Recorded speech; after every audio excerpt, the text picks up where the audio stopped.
get going. We'll go ahead and call our meeting to order. Roll call, please.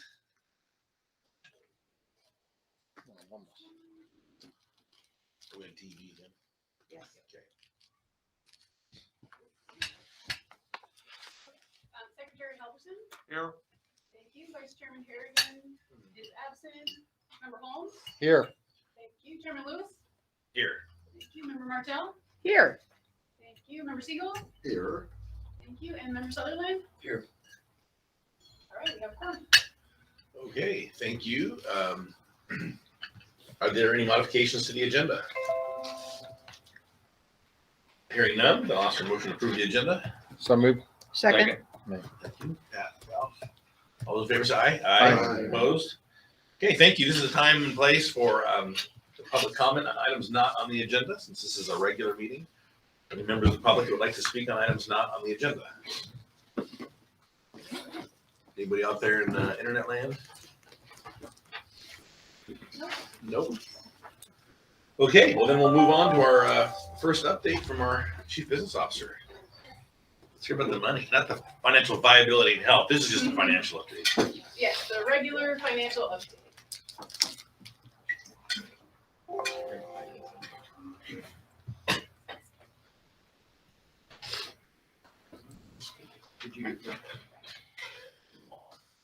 Brass. Really great. Okay.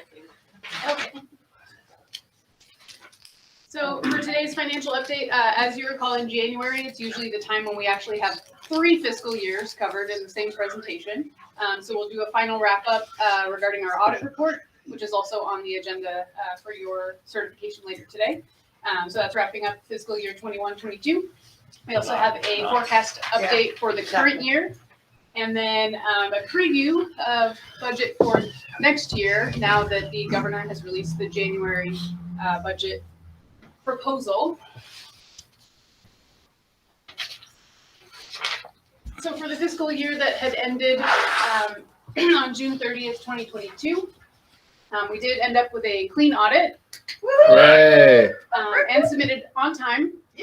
Yes. Which I will say, I've heard this year that there have definitely been some issues with several audit firms, and some schools still don't have their audits as of today. Wow. So I will say I'm just very happy with the auditors that we have been working with, because they've been very timely and very responsive and very supportive in our scheduled planning. So yes, we didn't have to deal with any of those shenanigans, which is great.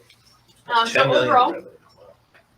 overall, we had a pretty solid year. We ended up with a positive operating income. However, that was sort of boosted by the one-time recognition of the PPP revenue. So without that, it was much closer to break even, slightly negative even, but very close to break even. And the conclusion from our auditors, they did not find any material weaknesses or deficiencies or controls, issues, anything like that. So it's another clean audit year. So any questions? I know we've reported on this already, so No, in great. previous meetings. So all right. So looking to this current year, we did do a pretty extensive discussion of enrollment in ADA and what that's looked like this year so far. So I'm not going to really hang on these slides much. You've seen these already in slightly different colors, in a different presentation. So if there's any questions about those, definitely let me know. But otherwise, we'll move on just to sort of the update about the overall change. So as you can see, the shaded area is the original budget from June, the September update, which we presented in November. It's based on September actuals, and then the January update today. Most of the sites staying fairly consistent, small adjustments based on actuals. And San Diego is the one school, as we discussed yesterday, that just, they're the only one that's experiencing what a lot of other schools are experiencing in this state, with a bit of a struggle in enrollment. So those forecast numbers are a bit different from the original budget. And when we look at our forecast pivot-wide, all sites combined, we do have the largest kind of negative orange chunk there is based on those updates to enrollment and attendance. at ADA, so a forecasted loss of approximately $90,000 of revenues. However, we also have some adjustments that we've made in our long-term one-time funds such as ESSER to rebalance that a bit, that kind of negates or balances that out. We also have a little bit of timing that gets off with our updates on the revenue side versus the expense side. So for example, the compensation and benefits increase there. That's due to us doing a reconciliation of the payroll, the hiring, staffing. And as you know, there have been several positions that we didn't fill until later in the school year. So there is a net savings because we didn't have the staff that we had originally budgeted for until a few months into the school year. So there's a net savings there as well. One thing I wanted to point out that this is, we wanted to include it and show you what the impact would be, but the decision has not been made yet, and there's a discussion item later on the agenda today. Is this item that says UPK. That's the Universal Pre-Kindergarten Grant. And so there's a discussion item, but we wanted to show you the net impact of that. So it's approximately $78,000 that we would miss out on. It can be a strategic decision whether to continue with that grant and that program or not. But that is the impact that it would have for this year. We had forecasted to spend it this year. It does have a multi-year spending timeline, but the net impact to this year's forecast, if you all were to decide to not do that grant and that program, would be about $78,000. Any questions on the forecast update?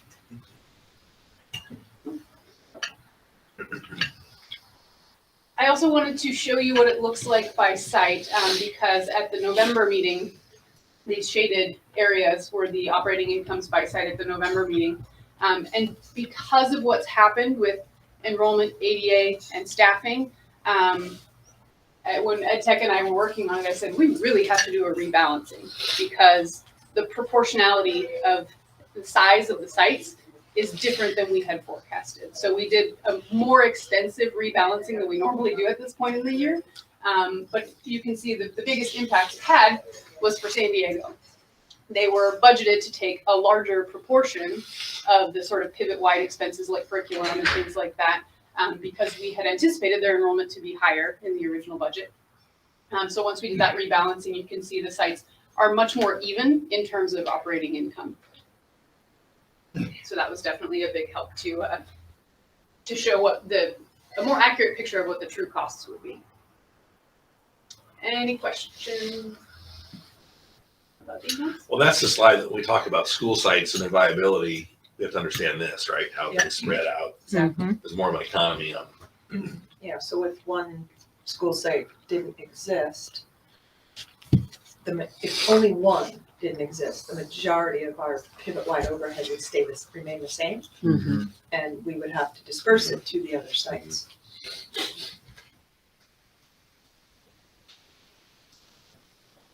Prop 28, the unicorn on the ballot. All right, ready to move on to the governor's January budget proposal. So there's a few interesting things. This one actually was, I believe it was a voter-approved proposition for arts and music, which is kind of interesting because if you recall last year, we had a very specifically titled grant that was the arts, music, and instructional materials, and it was quite large. So you'll see some effects to that a little bit later, but now we also have this Prop 28 Arts and Music Grant. So it starts next fiscal year, the 23-24 year, and statewide it's $1 billion. So yes, so we'll definitely have to do some, analysis on what Pivot's numbers would be. It does relate a little bit to socioeconomic status or low-income students as well. So there's some different apportionments based on those. But one thing to point out is that this has a supplement, not supplant requirement. Several grants have that requirement. That essentially means we want this to be new things. Don't replace existing things in your budget. So it's new revenue, but it's new expense as well, rather than just using it for something that was already offered. What's your best guess at how much we'll get? This one, I don't actually have the numbers on that yet. Liz. Apologies. Apologies, Dr. Halverson. All right, so if I say we're gonna get 10 million, probably right about now. That might be high. You think? Might be a little high considering that our revenues last year were 9.5. All right, I'm just trying to find out, you know?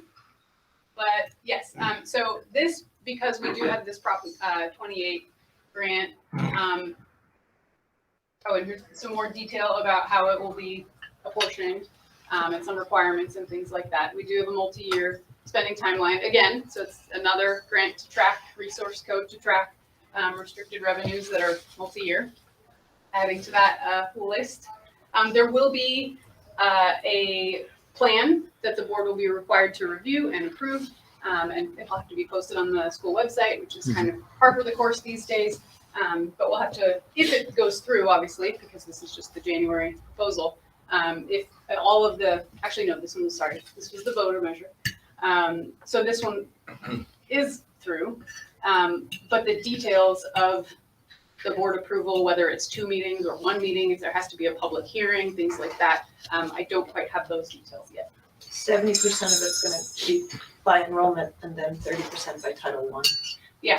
So that's this slide where I was talking about the socioeconomically disadvantaged. Sorry, I didn't list out what the things were. But yes, it's based on general prior year enrollment, but then there's also an additional carve out for low income students.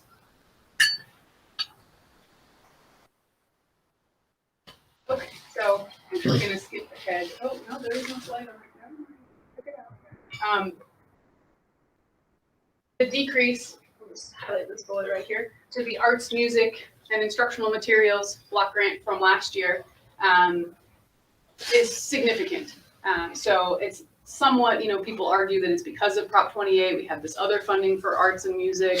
So why do we have this other big grant? Like there's too much money for arts and music. Let's move it around a little more. So it was from last year's budget or this year's budget that was passed last summer, but that apportionment is actually going to change potentially. The governor's proposal is reduce it to 65% of what it had been evaluated as last year. So that will definitely be. Is that a grant only for last year? It's a multi-year spending timeline as well. I think it was through 2026. Well, when did it start? It starts this year. The grant itself started this year, Yes, but now it's 65% of what they said it was. Yes, it's an interesting one because it was already approved and it's starting this current year. People are already spending this money, and so then they've approved plans for it with their boards. That's still on our agenda probably for March. But some people may be getting the rug pulled out from under them a little bit if they've already been spending heavily on this grant and suddenly the apportionment amount is being reduced. We are not in that boat. We will be bringing a plan to you, likely in March, because of the number of different funding sources and what we're allowed to use them for. This grant, we had actually slated to not even begin utilizing these funds until next fiscal year. So that actually ended up being fortuitous because then we haven't spent a ton expecting we were going to get a certain amount and then had that amount reduced. So we're definitely in an okay position as far as that grant goes. But I did want to point out that the amount is changing quite a bit. The governor did also propose a funding COLA for LCFF and other programs of 8.13, which is significant. See what happens and if that goes through. But that is the current proposal. There's also this equity multiplier that is proposed in the January budget. And from what I've heard, it is a result of a new version of something that's been, Thank you. that's been discussed for a while. In the legislature, there are various committees and individuals have been proposing ways to help fund, some of the subgroups in our schools and demographic, kind of groups that tend to be historically the lowest performing. So there have been various proposals on how to do that, and I believe this is kind of a result of those conversations. It kind of went in a little bit of a different direction than some of the prior conversations have gone, but essentially schools that have a very high concentration of disadvantaged students or, very low performing students who are very significantly behind grade level will potentially qualify for this if it goes through. There's also one more thing I wanted to point out that is kind of interesting. It's one of the most specific kind of, dare I say, micromanaging things that I've seen in one of these. Micromanaging. Where that's not a real word, but that's good. Yeah. But so the governor has proposed $200 per 12th grader for cultural enrichment. So it's a very specific grade span. It's for a very specific purpose. Things like attending theater performances and things like that. Cultural enrichment. So it's a very specific thing built into the budget. So it is what it is. We'll see if it goes through. That's But weird. it's going to be interesting because the state's upside down pretty significantly. Oh, yeah. There's a lot of knives out at the table. So Oh, yeah. this is going to be. We'll see All right. what happens. Any best guess what they're actually gonna do in June? With this one or with All, everything? yeah, everything. I think from what Jim just said. They're gonna cut. It ain't going to look like this. It's No. not gonna. We look shouldn't be like this. budget. I This was budget just half this- of this. This was this pretty, Yeah. thing that he wanted to throw out there because he still thinks he's gonna be. President Newsom submitted this We're budget. not gonna go back into that. Reality, He's not. reality Newsom in June will have a more No. somber budget. Yeah, so looking forward to the May revise. We'll see what happens. But this is what we have to go on. So we will still be assessing, potential impact to our budget. But as you said, with the January budget, you always have to be prepared to sort of take it with a grain of salt, depending on what happens. One thing we just wanted to point out what what they call the funding COLA, but it applies to several different programs. They don't always propose the same number for all the programs, but for this one, in this January governor's budget proposal, that percent would go to all of these programs. So LCFF, primary funding source, AB 602s for students with IEPs, special education funding, and various other things that relate to us. Some of these we get, some of them we don't. So for us, largely it's the LCFF and AB 602 funding that would be impacted by whatever percentage gets approved in the ultimate budget. How's the feeding the kids going? We have to mandatory feed breakfast and lunch, right? So how did we end up? So Just one. yeah, we actually, because we're a non-classroom based school, our requirements are a little bit different. Okay. Classroom based schools have more requirements for meals and are much stricter about it. But we have to provide one meal for every student who's on one of our campuses for at least 2 hours. We just love to feed kids anyway, so we have food for everyone all the time, pretty much, because why say you have to be here for 2 hours? Okay. If a student's What do hungry, we have Punch bananas? your And, clock. Okay, you can eat, but you can't. Right. it's like bananas and granola bars, or is it like actually catered? So our Like a meal box? I program, don't know. Catered. It's Yeah, catered. They're catered. it's a Yeah. great question. So we chose to offer a breakfast program because a lot of our programs are in the morning. So it's before those programs start generally, but we have the items available throughout the day. We generally have cereal and milk. We have granola bars. We have like applesauce and other fruit options like dried fruit. Very Things good. like that. Healthy. I didn't mean cater on a silver plate, but like do a services bringing this in, so you're not dealing with At it. What I different meant. sites. I would like the Uh, catered part myself. We did have at one point 2 of our sites before COVID had contracted with the local district and our authorizer for, because they Yeah. have much more, Right. robust food service programs. So we actually had some things that were a little bit more, like perishables and things that we could pick up more frequently. But after COVID and everything, that hasn't really been a viable option in the last year or 2. So we do have things that are more shelf stable that will last a bit longer. We don't have hot food catered on campus, and we don't have the facilities because we have to have, a county public health inspection in Right, our right, kitchen and right. things like that. So, so we What generally was cost a stick fortune to statewide? shelf stable items that are still good options and meet the federal nutrition Yeah, requirements. because my kids' schools, it's free breakfast and lunch. You don't even pay anymore. There's no coupons, no nothing. Really? Eat in the cafeteria free. Wow. Yeah. In It's that- cost a In fortune. that ritzy neighborhood where you I live? know. You feel bad. You feel it doesn't seem right. I get it. If a kid can't learn if they're hungry, and food stability is super important. Right. Yeah, but like for my kids, they don't eat the school lunch. Debbie doesn't let them. But like, Debbie doesn't let him. That's just a little- And here I'm like, but it's free. She's putting stuff. We're in paying for it. No, it's not free. We're paying for it. And that is generally how we operate too. There's no requirement if a student is hungry and asks, Yeah. wants to That's go it. take something. Yeah. So on that note, Liz, do most of the students who are there partake in the meal? It kind of varies by Yeah. site. And we've had varying success with actually having a designated meal time before other program things start.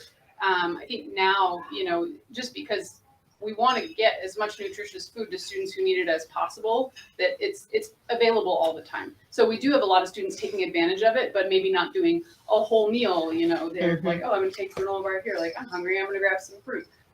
Or have a bowl of cereal and milk before I start my program. And I guess Craig or Corrine, if you wanted to chime in, because you're more boots on the ground with the participation. Do you have any? I know at North Bay, we have it all stacked up, and then kids will know to come and ask if they are missing something particular that they like.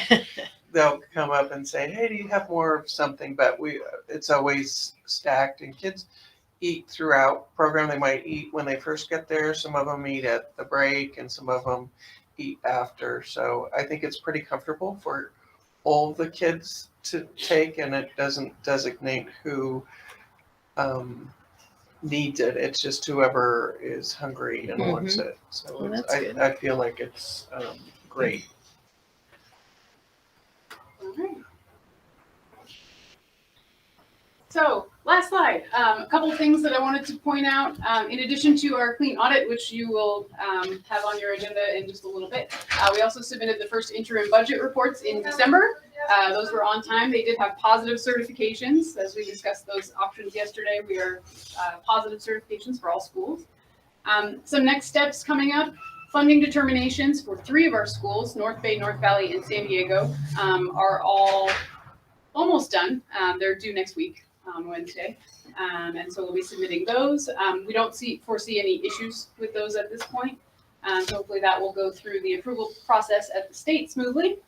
And if you remember, that's them looking at how we spend our money. We have to spend a certain amount of money on a certain amount of expenses. Yes. So there's the discussion about transitional kindergarten plans, which is also on the agenda for today. As always, we've been talking about for the last several years, really keeping a close eye on all of those restricted funding sources and one-time funds that are multi-year on the spending timelines, and making sure that we're tapering off of those sources as they fall off in a way that is prudent.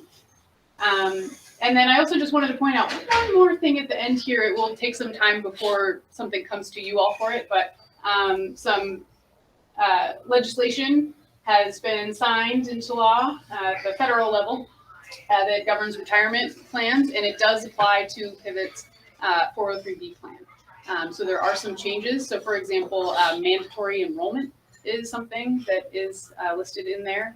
And what does that mean for our plan documents, things like that. So I'm working with our third-party administrator on that to figure out what impact might need to be reviewed by you all and discussed if there are any decision points or things like that. So that will be coming to you probably within the next 6 months or so. I believe it doesn't actually go into effect until 2025. So we have some time, but just wanted to put that on your radar. Okay, Any any questions? questions? Do we have plans on the arts and music money yet? I haven't started talking about that yet. Well, they haven't even come out with Yeah, the okay. plan requirements, but Well, the Prop 28 or the Prop 28. Oh, okay, got it. Yeah, that's what I thought I got. the 80% of it needs to be spent on teachers and aides, and the other 20%, at least that's what they told us. if you have more than 500 students, and I'm not sure if it's aggregate. Anyway, Well, that's the kind of stuff, back to yesterday, like if we could use that in a way that is CT, kind of, digital arts, music performance, things that to teach the students if that's a potential career for them. Game design might be arts, there's some of that kind of thing Right. that we might be able to bolster our CTE with this. That's a good point. And that would really help with the supplement, not supplant requirement, because Right. we don't Yeah. currently have a Right. music industry career pathway, but this could be a way to get So, something like that. As we look to specialize, or as we look to maybe more attractive in San Diego where there's more competition, maybe using some of these resources to have a specialized program because, oh, we can't afford to hire more people. Well, now we can, right? This is supplemental. So being strategic with money like this is a really, I'd like to see kind of what you're thinking when you get there. Yeah. But I think that Yeah, would I think be you guys are gonna have to approve a plan a anyway. good opportunity. Yes, and this will be one that the board has to approve. I'm not sure if it's a two-board meeting, like a public hearing and an adoption, or if you can do it in one. But that will be forthcoming. Thank you, Liz. Thank you. Great. Okay, Jana, go ahead. Actually, I didn't do an executive director report because we did so much yesterday. That's and right, We have and one today. closed session, so Okay, and we'll move on to our action items. First one being a subcommittee, ad hoc subcommittee. So it is that time for the nominating committee to come together. Liz, can you remind us who is, or Jana, who's? Yes, I believe members Siegel and Sutherland are the next terms, are, the look of the two. Your 4 terms years. are ending on June 30th of We're this year. expiring. You're Just say expired. we're Your expiring. terms are expired. Well, if you want to. Yes, and then the ad hoc budget and compensation committee is also normally appointed at this point in the year, Yeah. so. did you hear that last part? The ad hoc budget and so, compensation. committee. Oh, okay, well, These two. budget committee is these two, right? Was. Well, It's ad hoc for each year. Was. so- Or has-beens. I think we have been. I think you continue to be the budget ad hoc committee. Yeah, we should get a So lot ordered. though. You would have any problem with We're that? gonna Get work somebody on it, else to Tom. those, but that's true. God, they- Tom, if you keep talking, you're on the nominating committee. All That's right, you and me. I didn't say anything. You two are the budget committee, I'm on the what? nominating committee with me. We gotta interview these guys. Be nice to See know. who want around anymore. So nominating committee is Chairman Lewis, And Secretary Tom, Robertson. and then budget committee. Pat. So we have a 2-2. And then we had a facilities committee of these two guys. So I'm still good with that. Yes. Well, No, were they, if it's ad hoc, which it was, we would have to reappoint. them. I'm reappointing them to the facilities committee. Done. Congratulations. This is very democratic operation. Yes, it seems that way. Noted that. If we get nominated for it to come back. That's- Right. Well, that's I think democracy is overblown. overrated, you know. Really. Yeah. I'm just admiring Putin recently. But, you know. Very efficient. about that. That's awful. All right. No, is that okay? I think everybody seems satisfied with yes. the committee. I didn't hear of any I concerns. think, yes. All good. And then Kevin was handling a lot of the academics curriculum. We should assign him to a bunch of things since he's not He's here. not here. Yeah, Yeah. exactly. Really should. That's right. Okay. Anything so, else we can give him? Little teacher.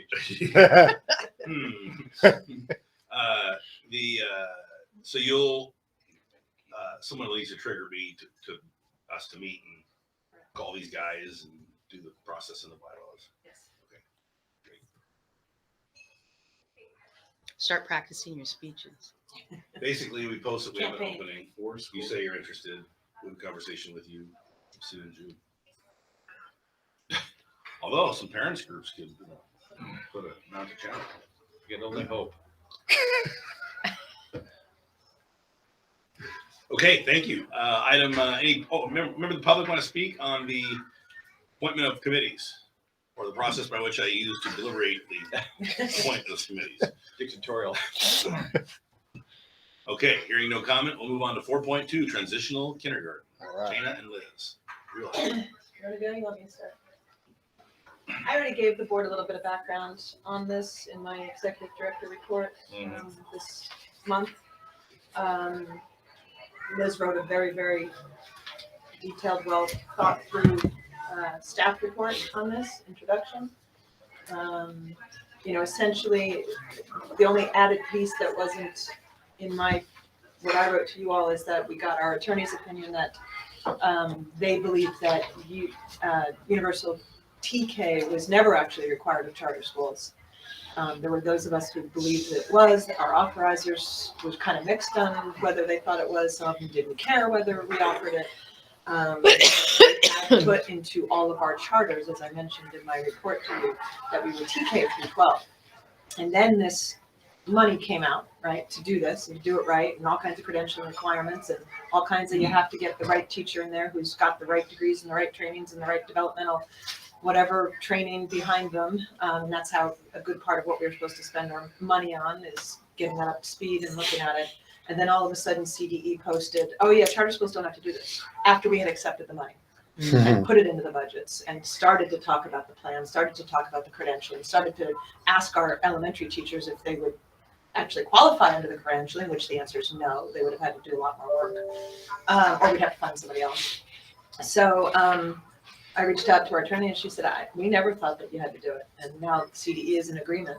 It's gone back and forth, back and forth. Especially So, at the CDE level. yes, yeah, correct. So, It sounds like it's your recommendation to not do this because it really hasn't been something we've been able to utilize and. no, we, you know, we'd be able to utilize the money. We'd be able to do it just like we said we would in our plan. But it's that whole gain versus effort thing, right? That we talked about yesterday. How much effort is it gonna take for what gain? And we've only had a couple of TKers over the last several years. So I think we've had 11 total since we started offering TK. But also just from the instructional side, it's not my side of the house anymore, but there's definitely a lot of conversation about whether a program like ours, that's independent study and largely online, is appropriate for that age group. And, you know, so that is another consideration. That's what I told you. Yeah. I spoke to, in my opinion on this, is that a TKer should not be on a computer all day. Right. It doesn't make any sense for our numbers that we even generate and the program they'd be involved with, so I don't see. They really should be learning socialization. The organization is not a good idea, and for the kids, it's not a good idea. given our That's my given our belief, my circumstances. recommendation would be that we, you know, the only thing is that the impact is $78,000, you know, between the schools. And your projections had that out or in yesterday? It was in, right? Out. Out, We that's what I took- thought. yeah. You took it out. I mean, Yeah. it was in the slide that it Yes. was We out. took it out to show what. It ended, it was out. You get that much money no matter how many kids you have? It was based on 21, 22 enrollment, I think, Yeah. or they But looked if at you put prior. focus on it, you lose We money looked at because you prior just. year. But what's the cost side of providing the UTK? It would be significant if we had to, I mean, moving forward, complying with all of, you know, the education requirements, we'd have to send our elementary teachers to get additional, you know, post-secondary education. There's a lot of monitoring, there's reporting that looks like it's gonna kind of end up being the school's responsibility and not the teacher credentialing, commission's responsibility to track, things like that. But also, we only, on average, have one TK student per year across all pivot sites. So the number of students that we are impacting is very small to begin with. So as Jana said, it's kind of that, you know, cost benefit Effort versus. conversation. Yeah. So if the board were to, you know, make a decision on this, then we would go through the process of notifying the CDE that our board has changed. We would have to have an official item. It would probably be a resolution on the March agenda. If you all did decide that you wanted to move forward with this, because you did approve a plan previously. So it essentially is kind of reversing a prior action that the board had taken. And so it would need to be something that we would put on the March agenda. We would also officially change our grade span level for our charters. I've checked in with our authorizers and none of them feel strongly that it's a material revision to our charter. So there's not going to be a lot of hoops to jump through, but we do have to notify CDE that we've changed our grade span. Okay, so the administration says we probably shouldn't do it. Our senior educator on the board here I agree. doesn't think we should do it. So I think the board should take action. Great. So we'll bring a resolution to you in March that details. Any objection to that? None here. Okay, great. Thank you. That was easy. Travel work policy.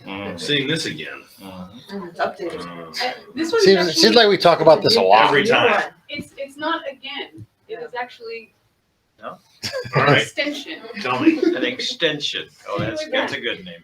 So this is a different policy. This is the international and domestic travel work policy. So international. we're presenting it to you for discussion and approval. This does supplement the already approved and in place out-of-state work policy from 2021. So this policy states that Roads Education is a California employer. So all Pivot employees are expected to reside in and work from California.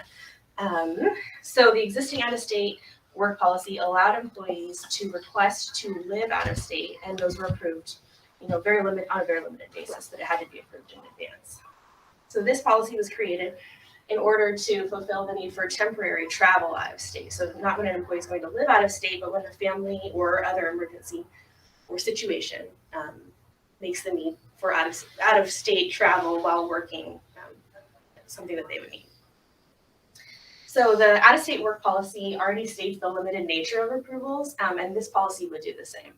It's intended for employees who do not have site-based responsibilities, so their job duties would not be affected.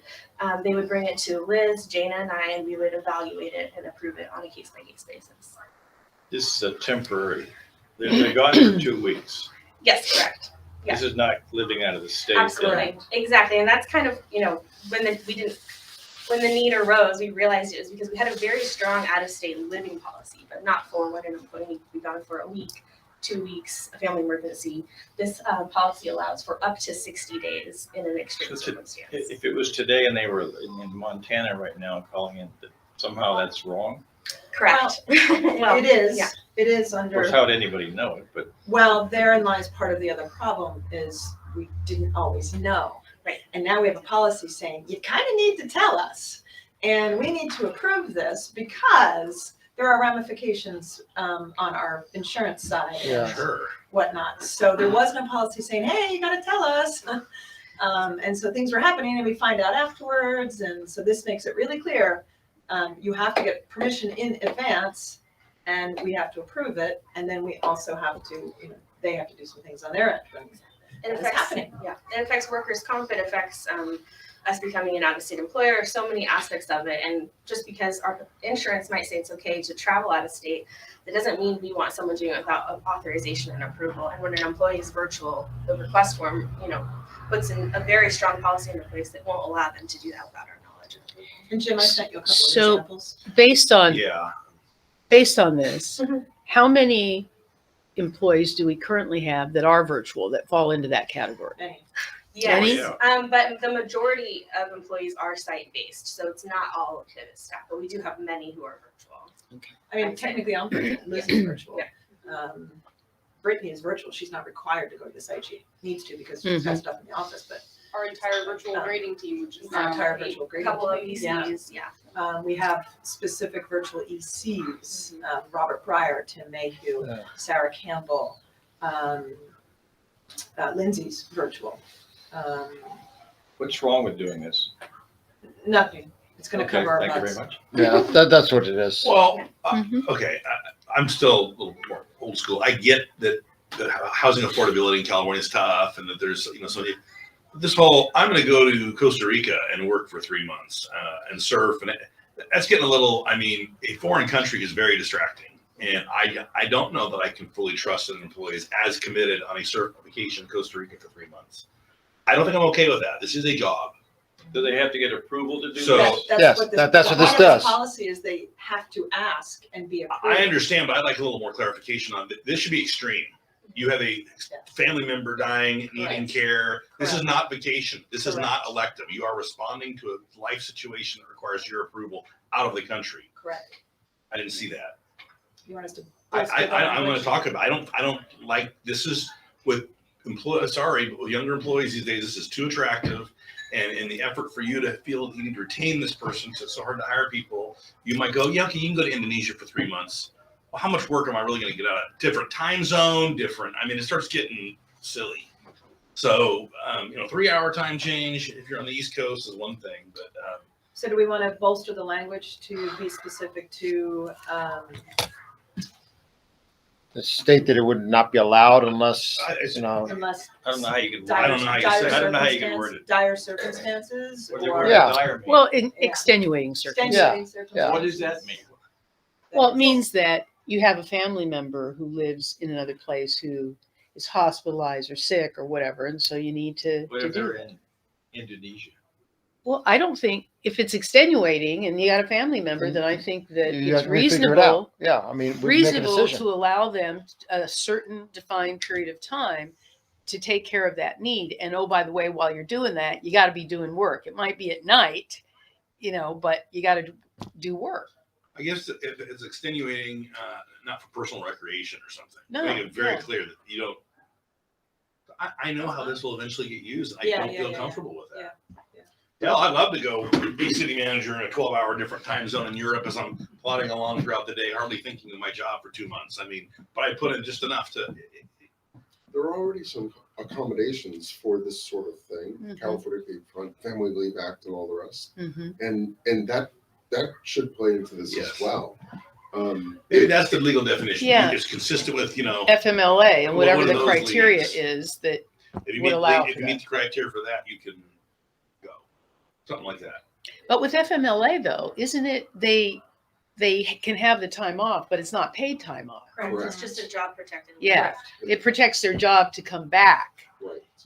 and we can't fill it with somebody else, but it doesn't mean Well, there's that they're paid an family leave. ongoing remote worker while they're doing So that. maybe this is the first level that they can be paid and still work. But after a certain period of time, that arrangement can't be done anymore. It Mhm. gives the management a chance to Mhm. figure out what to do Is in this- case. Has this been an issue of any kind? Yes. Yes. What was the issue? Numerous. It's only in We've South had America. people out of the We had an country. employee in South America that didn't tell us. We have employed, let's keep it up.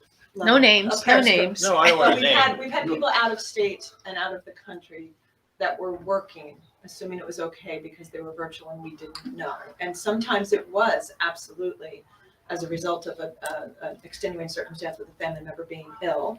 And other times the teacher just didn't realize they needed to let us know. So there's been different. Okay, so right circumstances. now, they think that some think they can do it because of the kind of job they've got. Yes, By them being told about this, now they're being told, if you leave, you have to tell us. you have to get. You get You approval. You have to get Get approval. I'm just saying, approval, but I mean, and you're before you likely could not do going to get because it. You were distant persons That's of what they were thinking, yes. thinking, and now you're trying to tell them, no, this is the way it works. Although I can tell them that now, don't do that again, Correct. We because did. you We work for have. me, and don't do that. You don't need this thing. Well, it sounds like this is But- giving it the structure that needs to exist to guess. say, Yeah. you have to have prior approval. It's going to be for a defined period of time. Correct. At the end of that period of time, if you have not returned to, your home site in the US, then you have to put in another request and explain why it should be extended beyond the defined period of time. I mean, it puts more requirements on them to justify their being gone. This is up to 3 months per year as I read it. Cumulative, Yeah. yes. Yeah, but what if someone is, with a family member who's dying and they don't die within that 3 months, but they're still critically ill? Would it be possible for them to extend it?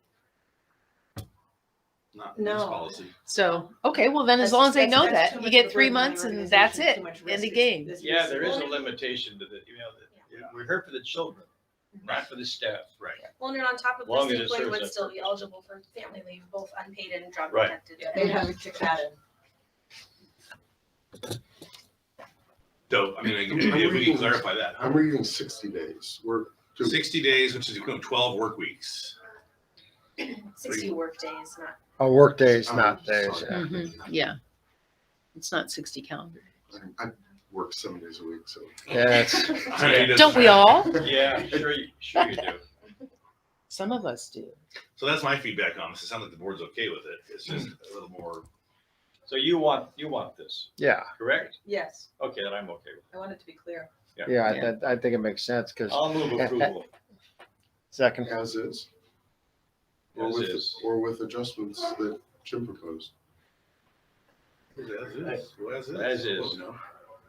Okay, there's a motion to approve the policy as is. Is there a second? Second. Okay. Any further discussion? I made my point. I'll be voting no. I do have one question before we do the final one.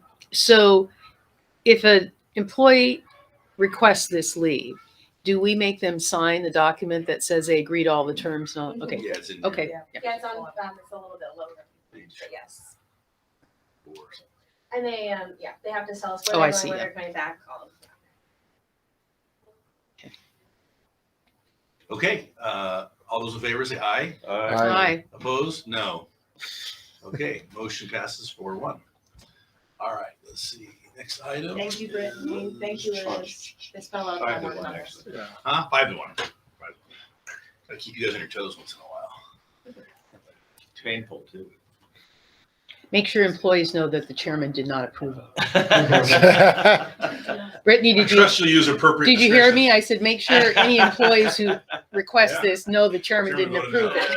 no. You can put that in the bottom. Voted no. It's just a message to show that I hope you'll use appropriate discretion. I trust you, obviously. Well, and just, just to add on a little bit, not to beat the dead horse, because I appreciate you all approving it, but when I did leave early and I was taking PTO for Cozumel, I was in Denver. I had to go to Denver a day and a half in advance. I was just sitting around a hotel. I wanted to work, but our perception of what was happening with our insurance company is that I shouldn't be working from Denver. So that, if I put in for that one day that I'd be sitting in a hotel working in Denver, and try not to be Houston, but whatever, I wanted to be able to work and not have the company in jeopardy that if the building collapsed and it was a workers' comp, that they'd have to, you know what I mean? So this also gives us coverage. This has been approved. They're under, and our insurance company said those instances, they would probably be covered. When you're in Cozumel, I don't want you working. Yes. I don't want employees Exactly. working. I was in I want them Houston. on vacation, and I manage 150 people. It's very easy for people to log in for a couple hours and check out and have a vacation but work. That's a new trend. We're actually marketing that in Pismo Beach. We're saying, come to our city and hang out for a week and work. And people are doing it. Companies are approving employees to go. Everywhere. Hey, So I get it, but the international thing's a little much for me. yeah, I agree with that. I mean, when you described the surf trip to Costa Rica, I was like, if I was that virtual employee, Mm-hmm. oh, yes, I would. Yeah, for sure. Oh, yes, I would. Oh, I'd get in trouble. So, okay. yeah. Yes. Points made. Tame you all for consideration of that. All right. Well, you'd be in Mexico and it's still North America. Yeah, I'd be. School accountability with work cards. Man, I love these. Yes. Lindsay, sorry. is Lindsay doing this? Or no, she's Lindsay is not She physically online? here, so per your guidance, only presenting face to face. But Lindsay is in charge of these. She's been doing these. Liz also works on these. I worked on this particular set of them. This time we edited some of the descriptions. There were some errors in some of the other older ones, so I updated them. But these are essentially in our DTS system, which takes the data that needs to be uploaded into them, uploads them, and we work on descriptors. And these are Lindsay's. She, did the work, and I just edited them. There is something you need to know, and it's in the description. I don't know who wrote the staff report, whether it was you or Lindsay, Liz, but I don't think the teacher stuff has been uploaded, right? It's gonna be after No. February 1st. It's the same thing that happened Yeah. last year, Yes, I thought. where the state is lagging a little bit in their processing of data, and so some of it is not quite available, but they will post it, and there will not be a second approval required. It'll just be we'll just upload it manually with Lindsay or me or someone. So,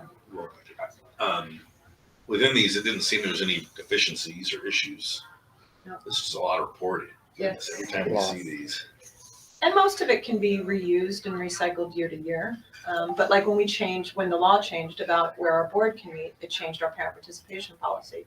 So that had to be, I updated that last week or whatever. Oh, and just on that little topic, there's nothing coming that says we can meet other places, No, I doubt that will happen. other, like, way for school, like in San Diego, we can't go to San Diego. If you guys are meeting together as a public board, you have to meet here. So no thought that's gonna change. Haven't heard a thing. There's not enough people that were negatively affected by it for us to be able to. Yes, most of them push are in it. their own little. It's a bummer. Yes, it is It's a real nice bummer. getting around to see parents and the school sites. To that end, so just remember, if you can get to school sites, please do. Please, if you are. So, for example, I'm traveling to San Diego next week already. Wow! And I'm going to fly out, and I have to be there by Tuesday evening. Next week or the following? The following The week. following week. I have Tuesday evening. I have to be there, so I'm going to fly out and to have lunch at school. And When are you doing that? Tuesday the 7th. Okay. So Tuesday the 7th, I'll be there probably 10:30 in the morning. Yeah. Till noon, 12:31, and then head up to Carlsbad. And keep in mind also when you're approving these are based on last year's data. So when you see things in here about like our old mission, it's because it was last year. Are you before we coming changed down for things. the deal? Aren't you good? You're coming to the city manager's department meeting right now? Yeah, I'm going Tuesday because we have a Cal ICMA What time is retreat your? Oh, what time is it? All day? in the morning. Okay, so you wouldn't be able to join me. Yeah, I would if I was free, but I got that meeting. I scheduled a meeting with the city of San Diego. Yeah, there you go. Yeah. Ain't making money over the children. Ah, Can I get a loan? Because you give out loans. You give me some money. if you take me on one of your trips. Well, I didn't mean to sit and browbeat Gordon. The point is if you can work Right it on into your second travel. thought, forget it. You know, like OJ, you're kind of, our Chico guy is, I know you don't live there per se anymore, but like you going up there with the husbandry thing was really cool. And it's great when we can do that. Pop in on the schools. That's really nice. Steve and Tom, you guys are near the Riverside side. I mean, so it's just really good if you can figure that out once in a while. Don't wait for a formal invitation. I know you don't. This probably need to be said. You can. That's great. Okay. Anything else about the school accountability report cards that we need to? Are we approving these? Correct. Okay. Are we approving these as amended, or just this is our report card? This is That it. we This just is saw our this. report card, yes. Okay. Okay. Then I'll ask for a motion to approve the school accountability report cards. So moved. Thank you, OJ. Second. Second by Pat. Thank you. And we'll approve all these together with the record showing separate votes. All those in favor say aye. Aye. Opposed? I won't vote. All right. Those are approved. Thank you. Audit report.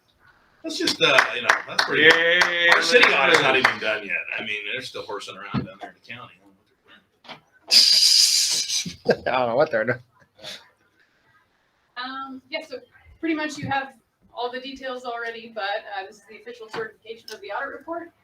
Great. It is due by the end of January every year, so we're on time. If anybody has questions about the audit report, happy to answer. These auditors seem pretty good, huh? Yes. We're very happy with it. we're Yeah. very happy. So that is, I had a that good doesn't con- mean, I had a good conversation. half with the them. good auditors are ones that prove your stuff. Well, and they're helpful and they're timely. Yeah, they seemed reasonable and they weren't like, trying to look on the rock with suspicion. I had a good conversation with them. They seem to know what they're doing. And How long have we had them?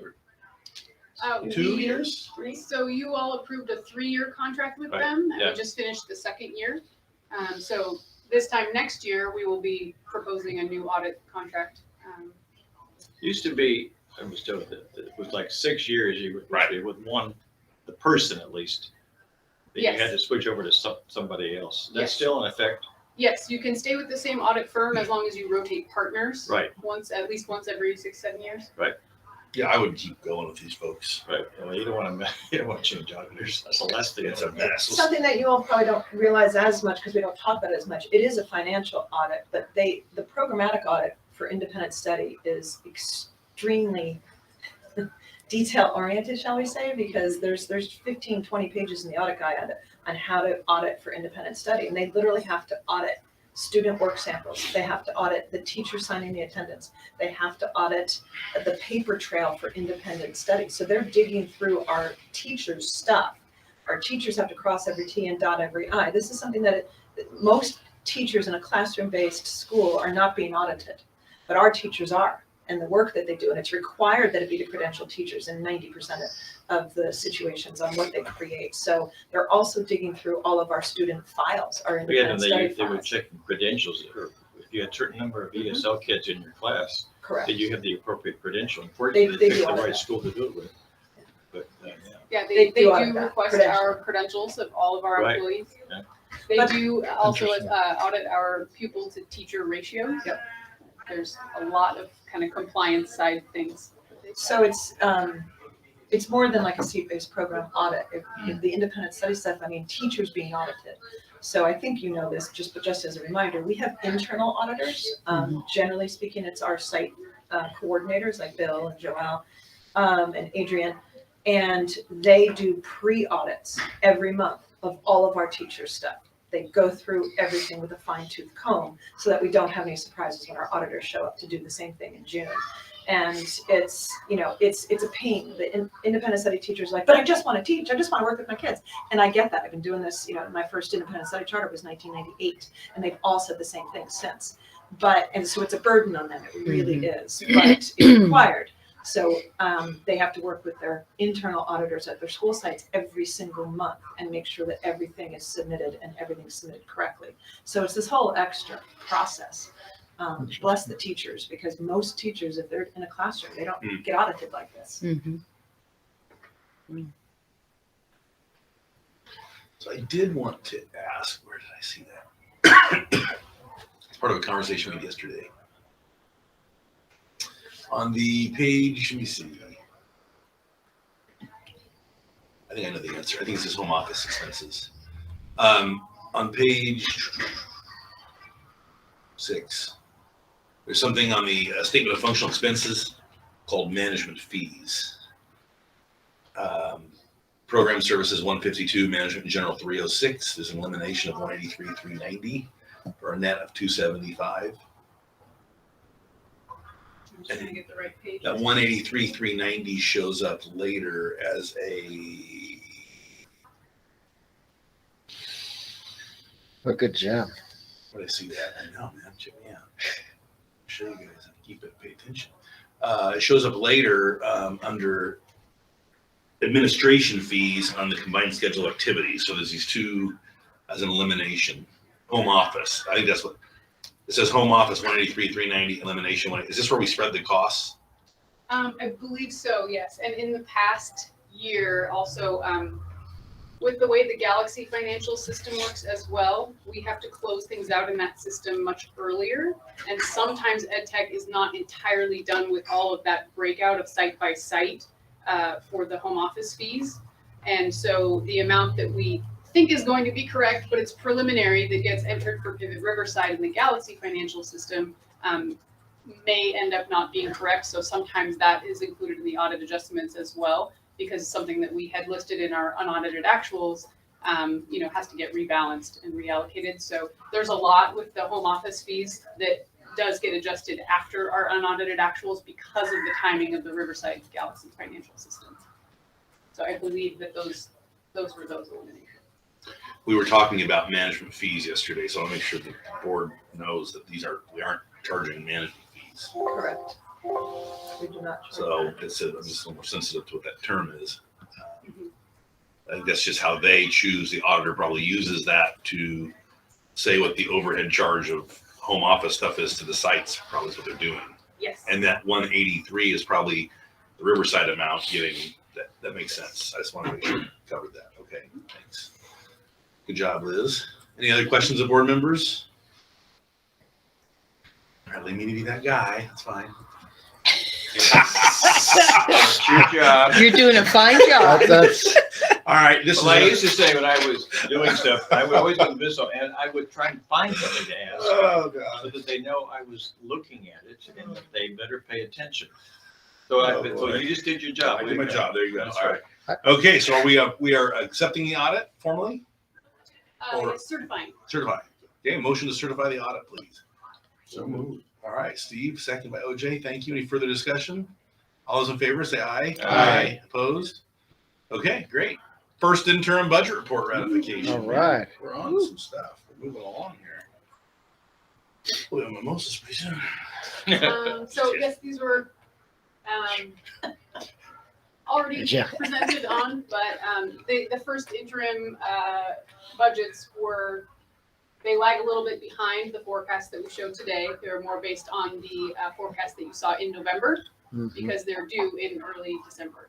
So you'll notice the numbers don't quite align with what we just reported as our current year forecast, but that's because they were due over a month ago. So just want to point out the timing difference there.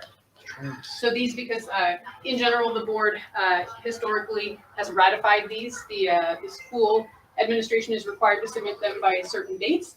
And for charter schools, it is considered acceptable for the board to ratify after the fact.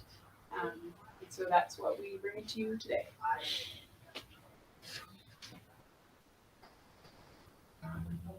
If there had been a board meeting on December 10th or sometime like that, we would have brought it to you in advance, but we didn't have the timing that made that work.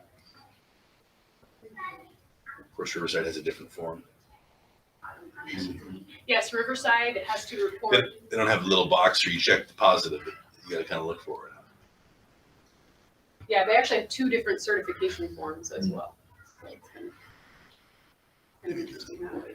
But yes, they, because of the Galaxy financial system and our authorizer requirements, we have to use the SACS submission form rather than the charter school alternative form. The charter school alternative form is the standard that almost all charter schools use, as far as I know, the charter schools that I have connections at, but the SACS reporting forms are much more extensive, let's say. Any questions? Were any of these close to not being a positive box? Not this year. Great. Riverside definitely has their way of things, but they sure are supportive. I've always been impressed by Dr. Loomis and the board, and we've been there. They are a classy outfit. Yeah, they know what they're doing. I've always been Whenever super impressed. we get lots of county trainings, Mhm. being presented to us, but our COEs are hands down the best. Butte counties are also very good. They really make you But feel like you're supported. They really absolutely. Yeah. They want do, you and they yeah. encourage you, and it's They hold the bar high, Yep. but they give us the Yes. support we need to meet it. no, they're an impressive outfit for sure. Okay, are there any other questions on the first interim budget reports? If not, I probably should take public comment on the budget reports. Is there any member of the public that wants to speak on the budget reports? Hearing none, seeing none. Okay, motion is in order to approve the budget reports. So moved. Thank you, Pat. Second. Second, Ralph, thank you. Any further discussion? All those in favor say aye. Aye. Opposed? Okay, then let the record show votes on each. Perfect. We move to the consent agenda. Minutes, check registers, check registers. Questions on the consent agenda? Okay, hearing none, I'll ask for a motion to approve the consent agenda. Thank you. Second. Second, Pat, thank you. Further discussion? All those in favor say aye. Aye. Opposed? Okay, great. So now we will move into closed session. This is a review of the executive director, public performance evaluation, section 54957. And we will adjourn to closed session. Thank you. An open session, and we have no reportable action from closed session. So our next meeting is March 25th at 8:30 in Santa Rosa. There being no other business, we're adjourned. Thank you. Thank you.